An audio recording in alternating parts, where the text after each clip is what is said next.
Please. We'll continue our NASCAR Sprint Cup Series media availabilities in advance of tomorrow night's Go Bowling 400 on FS1 at 7:30 p.m. We're joined now by the driver of the number 2 Alliance Truck Parts Ford for Team Penske. The race winner here in 2011. You've had 6 top 10s in your 12 career starts here, Brad. You come into Kansas riding a pretty good wave of momentum. I know it's an entirely different track. But tell us, heading into qualifying this afternoon and for tomorrow's night's race, your thoughts on how the car's performing. Yeah, we haven't had the runs we'd like to have here at Kansas as of late, and trying some different things to try to be better. My teammate Joe Logano has been really good here, and we're really looking at them and saying, hey, they've got a lot of speed here, and we'll try some things. That's one of the advantages of having a teammate is, sometimes you help them out, sometimes they help you out, and all in all, you try to both be the best. So looking forward to what we have in the race, because it seems like every year you come here, practice and qualifying is not a very good indication of the race just because of the track surface and some of the changeover between practice, qualifying, and race conditions. So we haven't had a lot of speed so far, but very optimistic about the race. Okay, we'll start now with questions for Brad. We'll go to Mike Hembry, and then we'll come up here to Bob. Mike Hembry, USA Today. You're getting the credit, or perhaps later the blame, for the AllStar Race changes. Tell us about your thinking going into that. It's probably going to be more lever the blame. I just had to, someone reached out to me and asked me from the Charlotte Motor Speedway what we could do to make the races, the best possible, and I put a little bit of thought into it. I know a group of drivers did as well, and we all kind of pitched in some ideas. And I don't know, I don't think I was all the ideas, but maybe the one that seems to catch everybody's attention.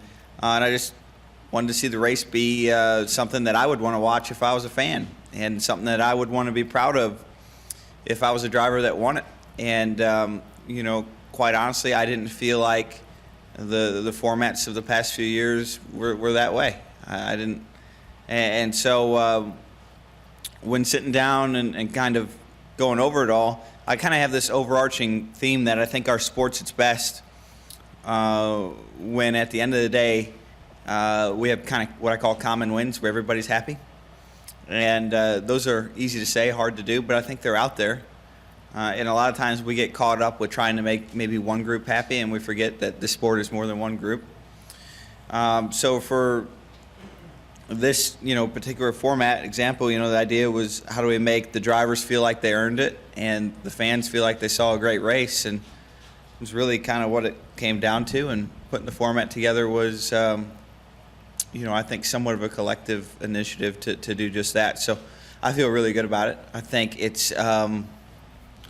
I think what you're going to see in the All-Star Race is going to be the modern-day format of excellence for that type of race, because a lot of things have changed. It's not 1990 anymore. It's not 1992 anymore. And I think we've seen aerodynamics come in the sport and really make it, so much more difficult to pass than ever before. And the format is meant to combat that challenge. There's probably an argument to be made that's a little bit gimmicky, and that's fair.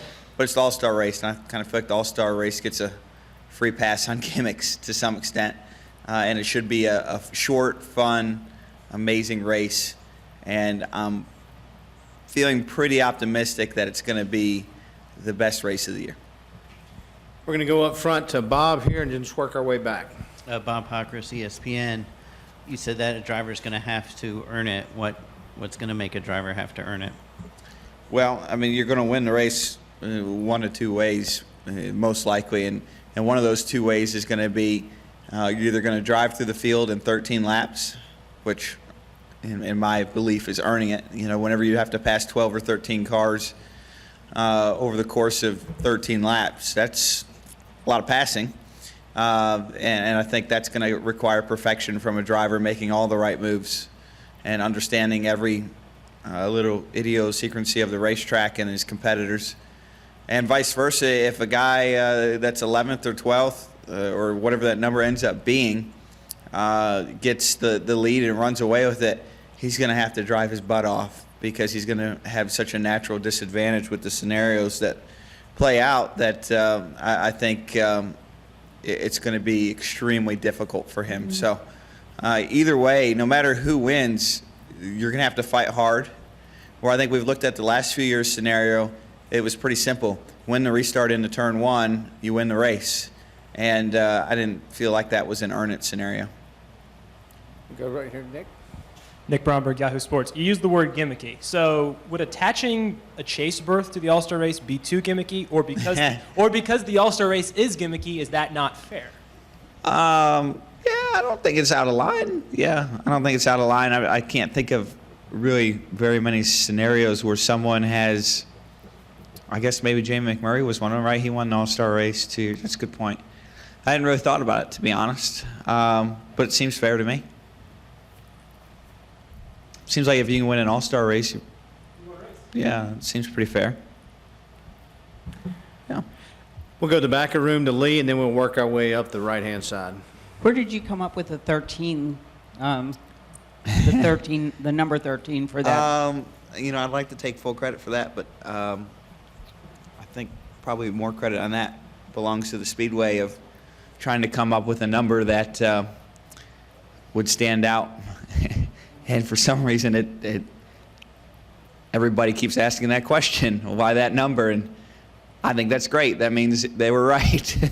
And that it's not like some devil worshiping thing, I can promise you that. But when we looked at the number that it would take for a driver to drive through the field in the scenarios that we played out, on average, it's 8 to 12 laps. If you make a mistake, it could take as much as 15 laps. So that's kind of where I think the number came from, was trying to fit in between that 10 to 15 lap range, and that was a unique number that hit it and could generate some interest. You think flying under the radar this season has kind of helped you just focus on your racing program and not be taken in other directions?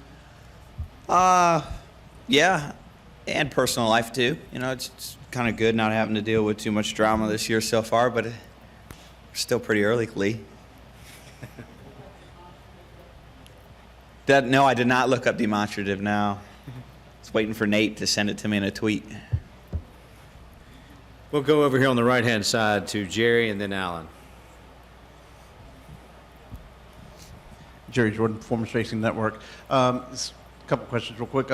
The realignment with the schedule with Talladega and Kansas, and also going from 3 off weeks and losing that June off week. Does any of that affect you at all as a driver?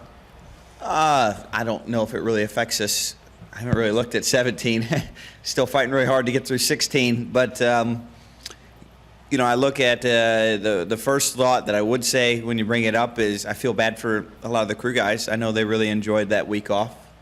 Don't get me wrong, I did too. But it is what it is. So, to some extent, there are things I can change and there are things I can't change, and that's not one of them. So I don't tend to spend a lot of time worrying about that.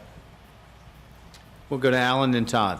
Alan Cavana, Fox Sports 1. Often, like the format for the All-Star races, I feel like it was probably settled on. So was there anything you had to compromise, or was there any outlier of an idea that it had to be pared down to come on the final? No, I thought the driver council did a good job of coming up with the draw at the end of the segment to make sure that whoever runs, in that mid-range doesn't sandbag, because with that draw, you won't know where to sandbag to.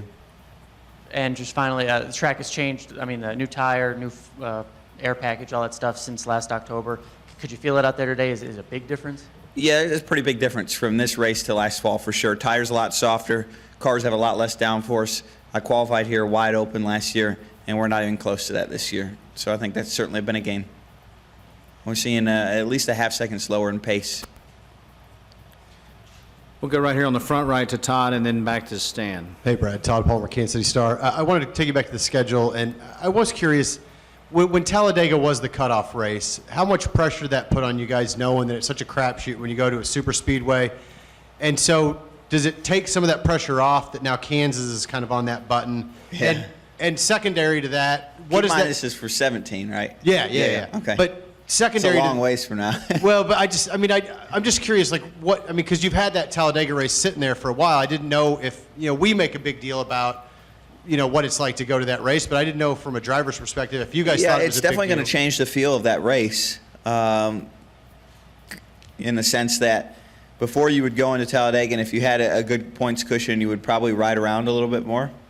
Now you're not going to be able to take that for granted. So I would imagine it will actually increase the intensity of that race from a driver's perspective to perform, where before it was more or less a just don't screw this up race if you were in.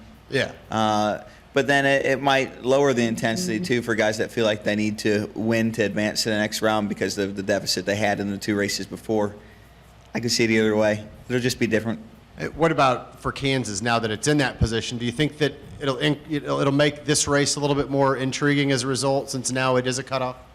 Yeah, I'm not sure I could answer that. Maybe a little bit. Hard to say. No I'm problem. going to back to Stan and then come up and finish up with Jerry. Hey, Brad, Stan Creekmore with RPMTonight.com. Away from the All-Star event, your crew chief last week said that win last week would give you all some more confidence this Sure. week, that this has been a struggle. What is your biggest struggle here at Kansas Speedway, and how close do you think you are to resolving it? Well, Stan, I think Kansas, we just haven't found the package we're looking for. We've had good speed in qualifying, but haven't been able to translate it to the race. And we've had a lot of just minor hiccups that seem to hit us here. It's hard to say. I think if we knew exactly what we were missing, we'd find it. But this has definitely been one of our weaker tracks. Go right here in the middle to Jerry. Jerry Jordan, former Station Network, kicking the tires again. Want to fast forward 1 week this time. Just tell us about going into Dover. Your thoughts there with this new package. What can we expect? Yeah, Dover, gosh, that's going to be a handful. The cars were already a handful there. When we were kind of running through the list of tracks for lone downforce, there were a few where I think everyone probably said we would be okay if we left the rules the way they were in 15. And maybe Bristol, Martinsville, and Richmond, those type of places came up from time to time. And I would probably add Dover to that list. The cars were already pretty sideways there. But I don't think it's a bad thing. You're going to have to really drive them sideways again at Dover this year, even more. And I think that could make the race even better. So it ought to be something. Yeah, absolutely. We'll take one more from the very back here.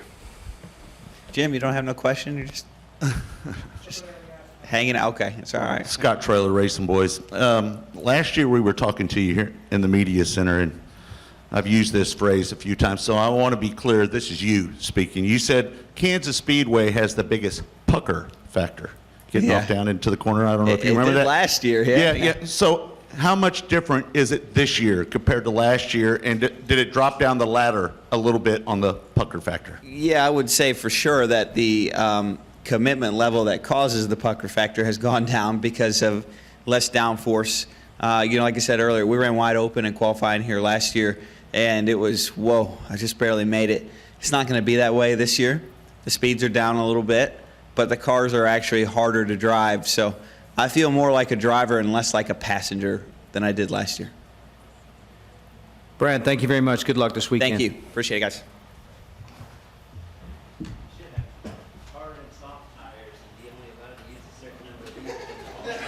So then on that next to last pit stop, you have to